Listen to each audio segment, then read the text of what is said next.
Once, a person was floating in an unusual space, feeling tired and in pain. Afraid to take a step into the light, this person was eventually reincarnated as a baby in the mystical world. Still, they retained memories from their previous life that were distant and vague. As the baby, the person saw three intimidating and powerful beings, a skeleton, a mummy, and a specter, which made them cry violently out of fear of being killed. However, these beings ended up raising and caring for the baby, giving him the name Will. At 6 months old, Will could generally understand the language of this world, although he could not speak yet. When the mummy took Will outside the temple for the first time, he cried because the outside world was so beautiful. At first, Will thought he was in hell being punished after living such a hopelessly vague life. But he soon realized that this was no punishment but the grace of God. By the time he was 3 years old, Will could already read and write like an adult. The specter, Gus, taught Will the history of this world and the knowledge of magic. Gus was a little eccentric and overbearing, but he was smarter than anyone else Will had met. Gus taught Will the power of words and how these words, whether spoken or written, have power. For example, if you write the word ignis, it defines the existence of fire, but when followed by the word eresher, the fire is extinguished. The mummy then took Will to a room with several statues of the gods they worshipped, including the god of justice and lightning called Volt, the Earth Mother called Mater, and the god of fire and technology called Blaze. Will was particularly drawn to the statue of the goddess of light called Grace Fiel, who was the child of the lightning god Volt and Earth Mother Mater. Mary explained that the Earth Mother Mater was the god of child-rearing and the bounties of the earth. Therefore, Mater was the most important goddess, particularly revered by people in rural areas. When Will asked Mary if she prayed to the Earth Mother every day, she avoided the question by telling him it was time to eat dinner. Blood, the skeleton, told Will that when he was a bit older, he would teach him how to hunt. However, Gus wanted Will to focus on learning magic first, saying that he might be just as much a genius as him. Blood unruly said, "What if he grows up to be an old miser with an oversized brain like you?" Will acknowledged that Blood looked scary but liked him because he kept things lively and friendly. Mary always brought bread with meals, and when Will asked her where she got it from, she told him it was a secret. The three of them kept many secrets, like why they lived there, why there were no other humans apart from Will, and why they were undead. Will had never met anyone but the three of them since he was born. He had so many questions, but could not bring himself to ask them because he was keeping a secret from them, that he was a human with memories of his previous life.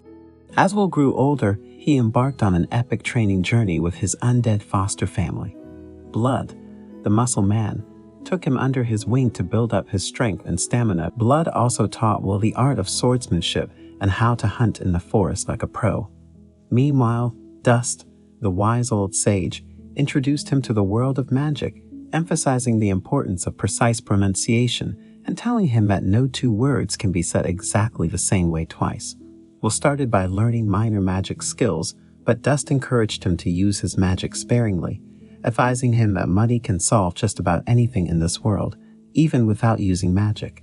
Mary, his foster mother, taught Will about the various races in the world, revealing that the three of them used to be humans, but formed a contract with the god of the undead before they died. Blood then decided it was time for Will to put his training to the test and engaged him in a fierce duel. Although Will was no match for Blood's raw strength, he impressed him with his growing combat skills. Will also learned about his foster family's past, with Gus revealing that he was once hailed as the Wandering Sage and Mary was known as the daughter of Mater. However, their relationship with Mater was complicated as she was at war with the impure god of death called Stagnate, who was their enemy as well. Will accidentally stumbled upon a secret room and found Mary surrounded by fire, leading him to rush in to save her. Unfortunately, he ended up with severe third-degree burns on his arms, and Mary blamed herself for keeping secrets. Gus explained that the bread she brought was a gift from the Earth Mother Mater, and because they had formed a contract with Stagnate, just coming into contact with Mater's divine presence caused them to burn. Will was shocked but grateful to have such a unique and loving family. Will, at 13 years old, has progressed in his training, but the challenges become tougher.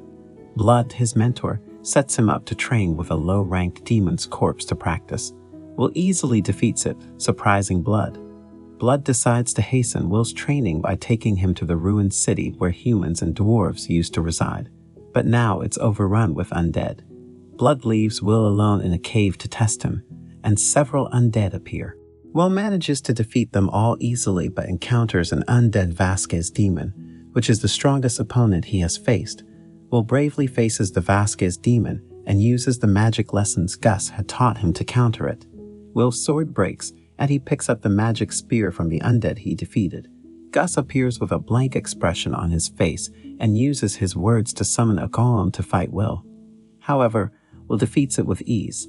Just as Will is about to kill Gus, he stops and apologizes for taking the lesson too far.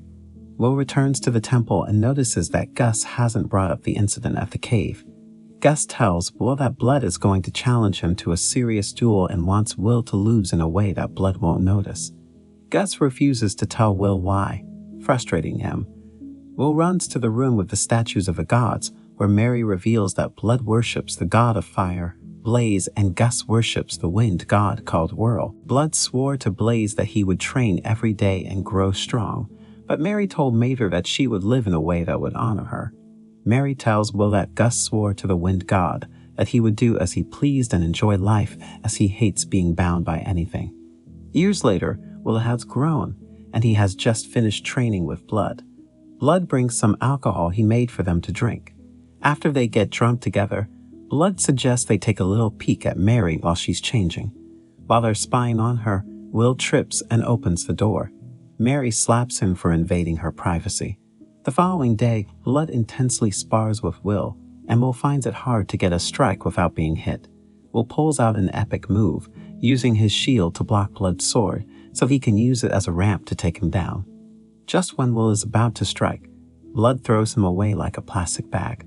Then Blood surprises Will with a gift, the most powerful of all the demon blades he owns called Overeater, which allows its wielder to recover life force with each cut on a living being.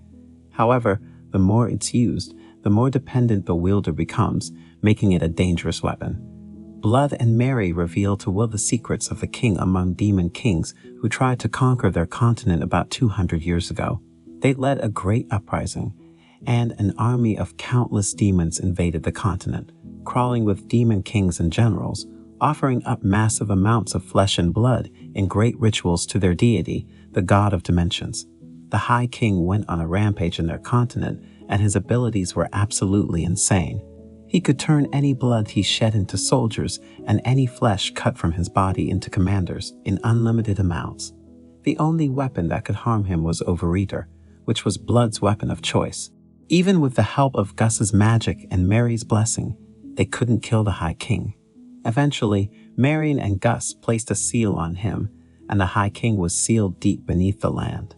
Blood, Mary, and Gus are bound to this city by their contract with Stagnate, who agreed to kill all the demons that were in the city and allow them to defend the seal in their immortal bodies if they agreed to join his army of undead. Will was supposed to be a sacrifice to break the High King's seal, but after the demons that brought him to them were slain, they decided to keep him and raise him like one of their own. When the High King returns, Gus uses his strongest magic to get rid of him, but the High King paralyzes Gus, Blood, and Mary. He offers Will a deal to join his undead army, but Will bravely refuses. The High King unleashes a demon snake that bites Will and transports him to a strange place where he finds the goddess of light and makes a pact with her. When he wakes up, Stagnate is disappointed that he made an oath with the goddess and hoped that Will would join his ranks. The undead attack Will, but they are no match for Overeater. Stagnate suddenly disappears, and Will is left wondering where he went. Graceful then appears and faces Will in the direction of the temple. Will uses his accelerate ability to get there quickly, and when he arrives, he sees the High King about to kill Blood. Will tries to stop him, but he knows he won't make it in time. A goddess appears whom Will doesn't recognize, and after saying goodbye, he realizes that the Earth Mother never hated Mary for accepting Stagnate's deal. Stagnate casts a lightning spell, but Will manage to stop it with his own magic. Seizing the opportunity, Will attacked with a flurry of vicious blows until Stagnate was defeated and vanished completely. Everyone cheered and congratulated Will on his victory, but the celebration was short-lived. Mary and Blood suddenly fell to the ground, and Will rushed to their side. They told him that their time had come to an end because they had lost their attachment to Stagnate and refused to sell their souls to him. Will was heartbroken and begged them to stay, but they calmly reassured him that there was nothing he could do. They were proud of who he had become and wanted him to stay on the right path. As Will watched them fade away, he began to see pictures above their heads from when they were still human. Just then, Gus arrived, and the four of them shared their last moments together. After Mary and Blood passed away, the goddess took their souls, and they would go back into the cycle of death and rebirth. Will was left to mourn his friends, but he knew that they were now at peace. If you'd like to see what happens next, let me know in the comments below. And don't forget to like and subscribe to my channel for more exciting stories like this. Until next time, take care.